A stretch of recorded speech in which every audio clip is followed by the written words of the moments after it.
Y a mí me inspiró en mi ministerio la vida de Thomas Cole, su forma de trabajar, su forma de actuar, su honradez tremenda. Cualquiera hubiera hecho la obra, pero Dios quiso que fuera él. Uno tenía el tacto y el cariño de la gente, pero Mr. Cody era un hombre trabajador.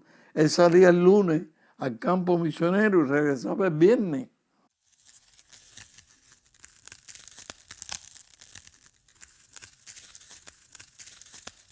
En el capítulo anterior revisitamos la llegada del misionero Alberto Jesús Díaz Navarro y el surgimiento de la primera iglesia bautista en suelo cubano. Hoy avanzamos en nuestra narración y nos vamos a centrar en los inicios del siglo XX cubano, principalmente en sus protagonistas y acontecimientos que hicieron la época en ese momento.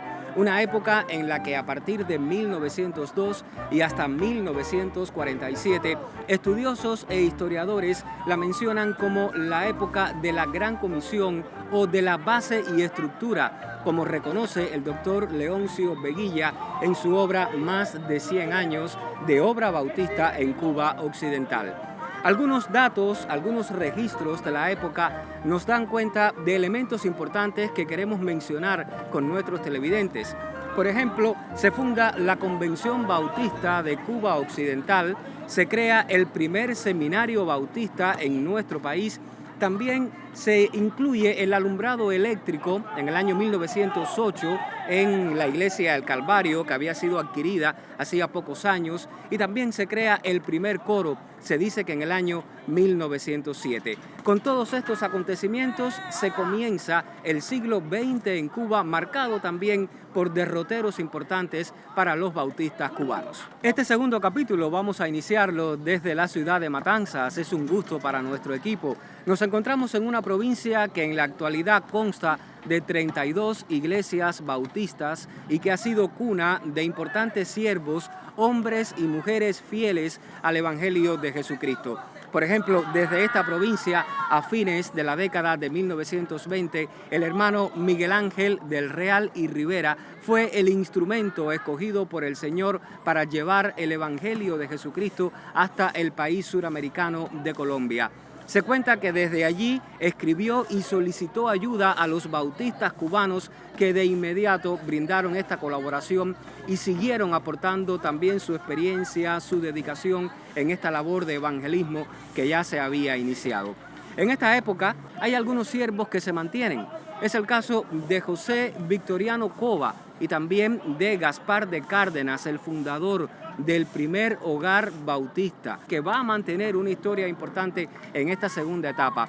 También tenemos que mencionar a A.S. Rodríguez, importante investigador, escritor, ha enriquecido la literatura bautista de nuestro país, y hay otros referentes que no podemos dejar de mencionar en el campo de la música. Se trata del compositor Reinaldo Machado. Hay dos signos muy amados por el pueblo bautista en Cuba.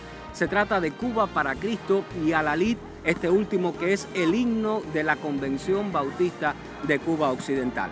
Otros siervos también debemos mencionar en esta segunda etapa que estamos hablando. Se trata de Abelardo Becker, Rafael Fraguela y por supuesto de los hermanos Calejo. Uno de ellos fue gran auxiliar del doctor Moisés Natanael Macol, una figura sobre la cual iba a recaer el peso de la historia bautista en los próximos años que hoy vamos a contar, y para lo que le estoy invitando a que se mantenga en nuestra sintonía. Recuerde que esta es nuestra historia y son nuestros destellos, precisamente con el brillo de la historia.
Charles Daniel es una figura importante, un americano que es nombrado por la Home Mission Board como el segundo superintendente de la obra en Cuba. Pero no es hasta el día 6 de febrero del año 5 en que pocas iglesias se reunieron aquí en La Habana y fundaron la Convención Bautista de Cuba Occidental. Y nombraron a Daniel presidente, primer presidente, que además que duró 2 meses por causa de enfermedad. Y por eso fue que en la Convención Bautista que hubo en Colombia, en los Estados Unidos, fue necesario mandar un misionero con el fin de ayudar a Daniel y ocupar su cargo, porque ya sabían que Daniel no podía continuar. En su época se organizaron algunas iglesias, la de mi pueblo, Colón, en el año 2, la de Calvario, 24 de febrero, en el año 2, también. Se organizó en el 3, Pinar del Río. Él ayudó a que creciera la obra. Cuando viene el doctor McCall, que él va a recibir al doctor McCall al barco, era un barco, aquel miércoles 15 de febrero a las 6 de la mañana, lo fue a recibir. Al otro día va hacia las villas, porque tenían una actividad allá, y cuando regresa ya venía, estaba enfermo, pero venía más enfermo y no podía continuar. Hasta que se celebra la segunda reunión de la convención en el año 6 y nombran oficialmente al doctor McCall. Y 2 días antes, el doctor McCall fundó el Seminario Bautista, y que fue su rector, y el fundador y rector. Así comienza el doctor McCall en Cuba. Conocí a McCall ya en la última etapa porque McCall murió en el 47 y yo me convertí en el 45. Yo conocí a Mr. McCall como un hombre muy querido por todos. La obra lo quería muchísimo. Fue ordenado el 1 de enero del año 0. Él fue ordenado como ministro del Evangelio. Era pastor en la iglesia de Dacton, en los Estados Unidos, hasta que vino aquí. Conocemos la historia. En el año 4, él escribe al doctor Daniel: doctor Daniel, fui aceptado como misionero en Cuba. Usted me tiene que informar qué debo llevar, porque dice que él buscó datos sobre Cuba, encontró algunos, pero no sabía nada. Y Daniel le dijo: bueno, es sencillo, si usted viene a pasear y a ver, usted debe traer un maletín de viaje nada más. Pero si usted viene a poner su vida en Cuba, traiga todo, y todo lo trajo. Que lo conocieron cuentan que era un hombre polifacético, un hombre que podía hacer 10 cosas a la vez, que no todo el mundo tiene esa capacidad. Era además un estadista, era un hombre estadista, una persona que veía. Los hermanos cuentan, yo creo que Nemesio García contaba mucho de él, Nemesio fue secretario de él, etc. Estuvo en Cuba 40 años, fue un ministerio de 40 años. Creó una sólida denominación, muy arraigada en la Biblia, con visión misionera, bueno, los valores de los bautistas del sur. Primero fue superintendente de la obra, presidente, tesorero de la Home Mission Board y tesorero de la convención. Después a fundar el seminario, el rector y profesor del seminario, que podía enseñar con una facilidad que el alumno que no entendiera la clase era porque no podía continuar. Eso es lo que se decía allí, porque era sencillo, era profundo y sencillo. Inclusive el primer presidente de la sociedad femenil que hubo en Cuba fue el doctor McCall. Y él sembró las bases de una denominación sólida, se ganó el respeto no solamente de los evangélicos cubanos, sino inclusive de las autoridades cubanas. Fue honrado, fue uno de los pocos hombres honrados con una medalla que daba el gobierno cubano a los ciudadanos destacados, la medalla de Carlos Manuel de Céspedes, que es un honor extraordinario, se le dio a él en el Congreso, se llevó a una convención, en fin. Y claro, él tuvo la visión de formar líderes. No hay manera de crecer, dijo una vez, si no hacemos de que todo el mundo trabaje, de que todo grupo en la iglesia es importante, los niños, los jóvenes, las mujeres, los hombres, todo el mundo tiene que trabajar. Si uno va a la estadística numérica, a partir de esas 3 grandes instituciones que él fundó, la obra creció vertiginosamente. Es una época difícil. Es una época que no tenían sueldo los pastores. Eso era poco. No tenía retiro. Está enfermo y sale para Estados Unidos en octubre de 46. La obra que quedó orando, pero fue empeorando. Y ese martes, 8 de marzo de 47, falleció.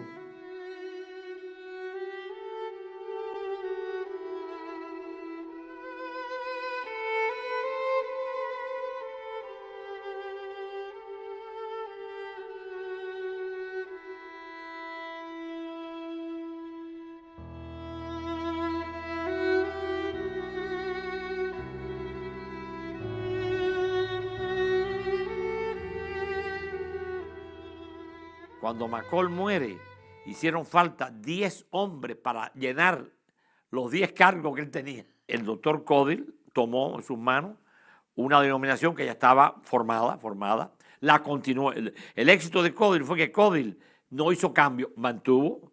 ¿Qué es lo que a veces sucede en los países, hasta los pastores? Llega uno a una iglesia y quiere cambiar. No, si lo que está bueno no hay que cambiarlo, continuarlo. Entonces, Caudill continuó desarrollando líderes, fortaleciendo a los pastores. Se dieron cuenta que eran muy importantes los cuadros directivos, el liderazgo, el seminario fundamental. El primer seminario comenzó en la casa de McCall, allá en Surrey 502, allá arriba. Caudill le dio todo el apoyo a aquello, se hizo el edificio de acá de la Loma de la Luz. O sea que, repito, yo no conocí, mi generación no conoció a McCall, pero disfrutamos de la obra que él hizo. Y Caudill, pues, fue un padre para nosotros. Mr. Caudill era un hombre muy trabajador.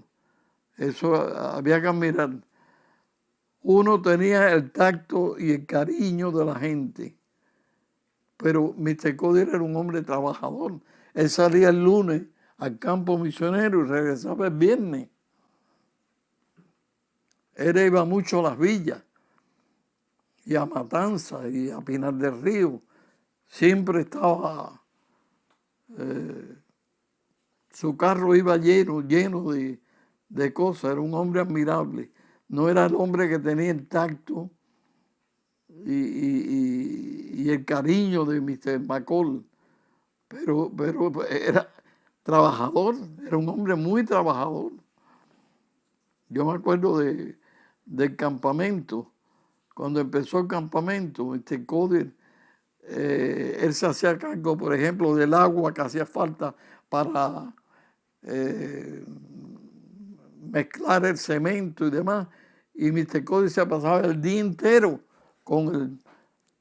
del pozo arriba haciendo ese trabajo. Era un hombre muy trabajador.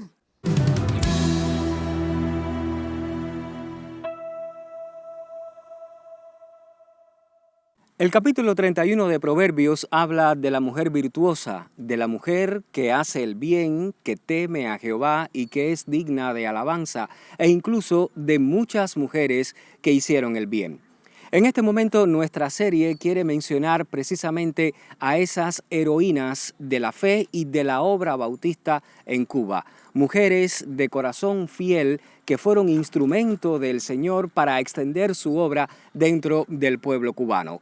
A esas mujeres con las que desde el principio de la misión ya se contaba con ellas y en las que recayó el peso de importantes responsabilidades, dedicamos unos minutos en esta serie precisamente con el brillo de la historia. Fue esta una época de obreras valiosas para la obra en Cuba, como lo fue el caso de doña Josefa Navarro y su hija Asunción Díaz al frente de la Sociedad de Mujeres de la calle de Velascoaín, cuyo testimonio fue significativo. Igual ejemplo de consagración lo fueron en su momento Mabel Claire Linscomb, Miss McCall, sirviendo en el Colegio Cubano Americano, Mrs. Garnett, Mrs. Matthews, tía Helen, Juana Márquez, Egna Musley, Mrs. Caudill, maestra de piano del seminario, Ida Bottoms, la amiga de Cuba, y Ondina Maristani en la UBU, entre otras siervas, de fiel corazón. La señora Ida Button fue una gran amiga de Cuba. Residiendo en Estados Unidos, ella dio mucho dinero para construir templos, capillas y también ayudó en el hogar bautista de Calabazar. Dio dinero 2 veces para hacer esa construcción, para construir el hogar bautista en 1926. También en el templo de Zuleta y Dragones dio una generosa dádiva que sirvió para construir la 3ª planta. Otros templos que se construyeron con su dinero fueron Caibarién, Placetas, Cienfuegos, Sagua la Grande. En la década del 50 se construyó el edificio del Seminario Bautista. Cristina Garner vino desde Estados Unidos a trabajar en nuestro país. Ella se destacó en su labor misionera en distintos pueblos de nuestra parte occidental. Además, realizó una labor muy hermosa como directora del hogar bautista. Allí tenía un grupo de niños sin amparo filial que ella atendió y fue una persona muy destacada en esta labor. Recuerdo que ella, cuando su hermana mandó a buscarla porque estaba muy enferma, ella consultó con todos los pastores qué hacía, porque ella no quería abandonar el país. Ella quería ser enterrada en Cuba y con una palma al lado de su tumba. Ella tuvo que partir. Recuerdo su carta triste cuando ella decía, ¿qué hago? Partió y cuando murió en Estados Unidos, en su tumba colocaron una palma como ella quería. Yo tuve el honor de conocer a Undina Maristany muchos años en su trabajo con la UVEO, visitando las cruzadas, aquellas famosas que hacían ellos de iglesia en iglesia. Undina fue una mujer muy preparada. Ella estudió para abogado en la Universidad de La Habana y más tarde fue a Pensilvania y allí se graduó de delincuencia juvenil. Regresó a Cuba y comenzó a trabajar. Un día en Yumurí, ella sintió el llamado del Señor a la vida misionera. Fue a trabajar a Unión de Reyes, enviada por el doctor Coder. Allí trabajamos juntas. Su cuñado Mario Casanella, que era director de la obra en Oriente, le pidió que fuera para que la ayudara, que la necesitaba allí. Entonces ella fue rumbo a Oriente, yendo hacia la iglesia de Veguita, donde pudo realizar una labor grande en todo aquel lugar. Y ella tenía una viejita en el campo, que su hija vivía en Estados Unidos, pero no tenía dinero. Y ella, cuando iba a ver a su familia, venía y nunca dejaba de ir a ver a la viejita. Y le llevaba regalos, le llevaba dinero y le decía, mire, esto se lo manda a su hija. La viejita se ponía muy contenta, muy feliz de que su hija le mandara todos aquellos regalitos. Pero ella no sabía que todo aquello era traído por Undina, no mandado por la hija, porque ella era así de desprendida, de generosa con todo el mundo. Es grato para nuestro equipo recorrer los terrenos del Valle de Yumurí, un sitio muy querido por el pueblo de Dios en Cuba. Al estar aquí, necesariamente debemos hacer mención de Marta Cabarrocas, una hermana muy querida para la obra cubana y también una hermana que en el año 1948 donó parcelas del terreno que ahora tengo a mis espaldas. También estando aquí, visitando el Valle de Yumurí, visitando el campamento, vienen a nuestra memoria diferentes anécdotas que queremos compartir con ustedes porque reflejan precisamente el brillo de la historia.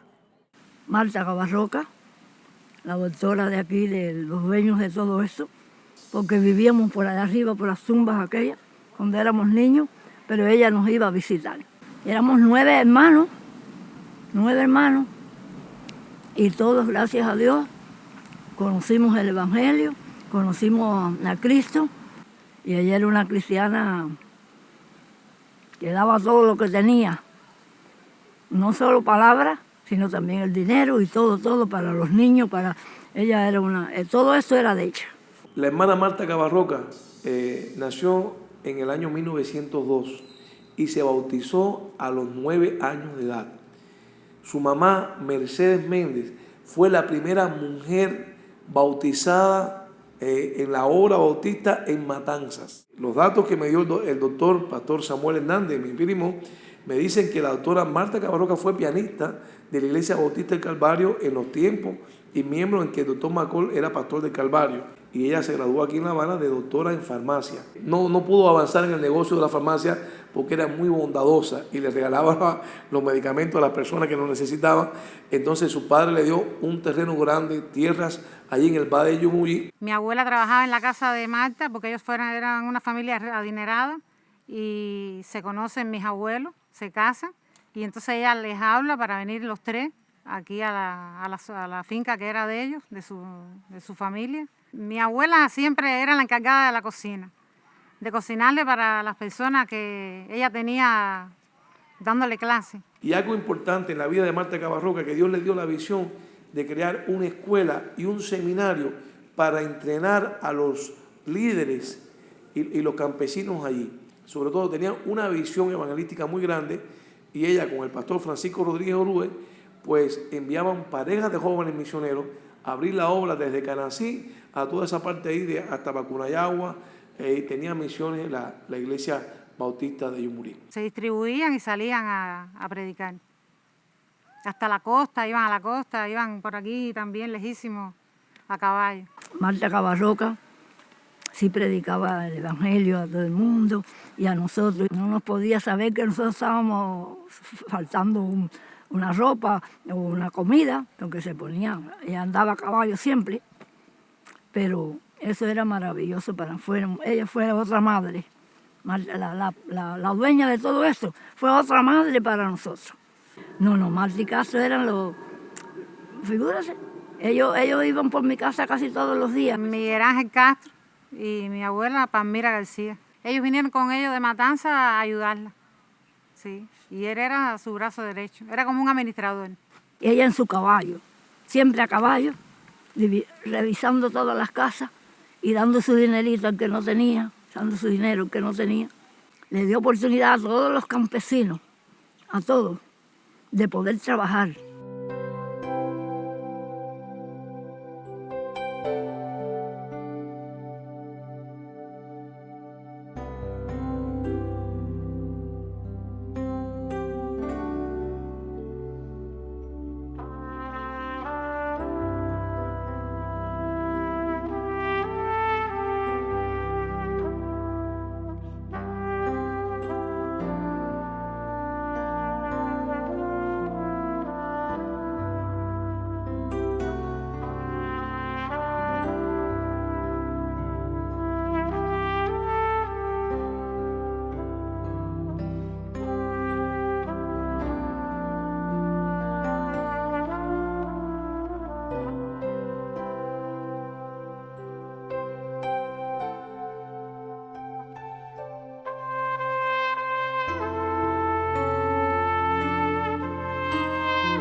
Y los ayudaba y los alfabetizaba, les compró letrinas porque los campesinos no tenían ni finca, ni letrina, ni nada. Ella les fue dando tierra y les fue dando comodidades para que ellos tuvieran sus comodidades.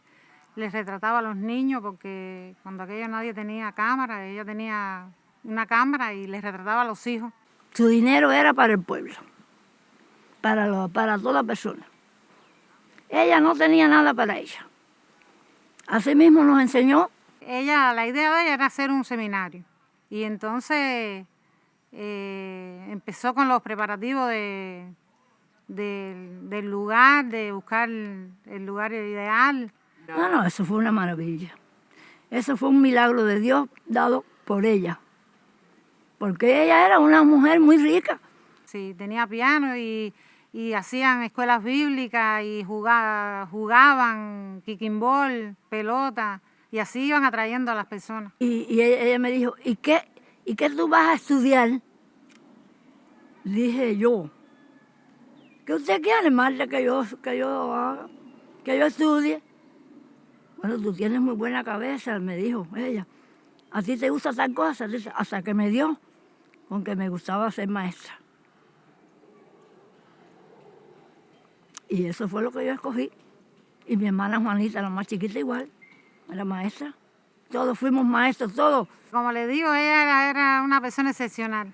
Ella también era graduada universitaria de farmacia, tuvo una farmacia y también quebró igual así porque cada vez que venía una persona sin dinero, ella no le cobraba. Ella no podía saber que hubiera un campesino con un niño enfermo y que no tuviera dinero para comprarle medicina y lo que tenía el niño que comer, o el mayor, o el viejo, cualquiera. Cuando ella sabía de una casa con un enfermo, allí estaba ella. Y ella, esa generosidad de ella, los niños que veníamos creciendo, pues, ¿qué pasaba? Que los absorbíamos. Queríamos ser como Marta. El pozo era un manantial, pertenecía a la finca de ella. Y entonces cuando se decide hacer el campamento, que se decide que cogieran el agua de ahí, porque es un pozo que ha mantenido siempre el campamento con agua. Ella hizo un papel, lo firmó, de que el pozo le dejaran un pedazo para los campesinos. Sí, siempre fue así. Siempre se dijo, si alguien dice lo contrario, está mintiendo. Todas las personas que se le acercaban y le pedían, ella alfabetizó muchos campesinos, les enseñó corte y costura porque sabía coser, les enseñó mecanografía, piano a muchas personas, así, sabía muchas cosas y lo enseñaba sin cobrar, sin interés, sin nada. Éramos todos niños, yo recuerdo siempre eso. Una de las cosas que primero recuerdo fue eso. Y ella era la que estaba dando la clase.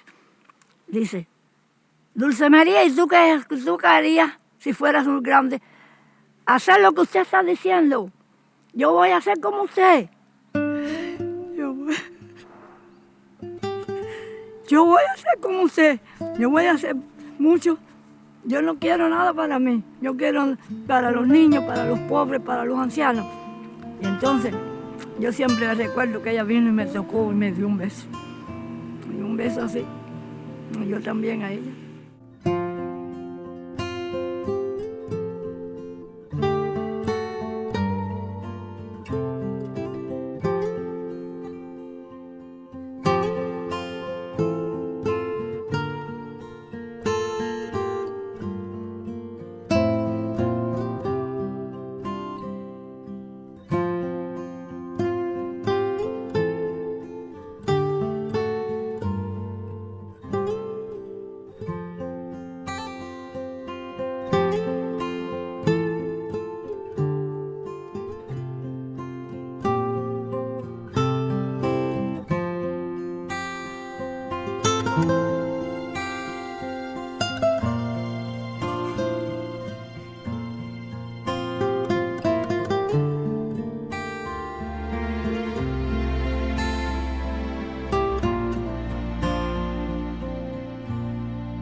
En la etapa que estamos narrando es importante comentar y recordar con nuestros televidentes que en el año 1938 se hizo una importante reparación al edificio El Calvario de Dragones y Zulueta, precisamente logrando un mayor espacio para las instalaciones que éste albergaba.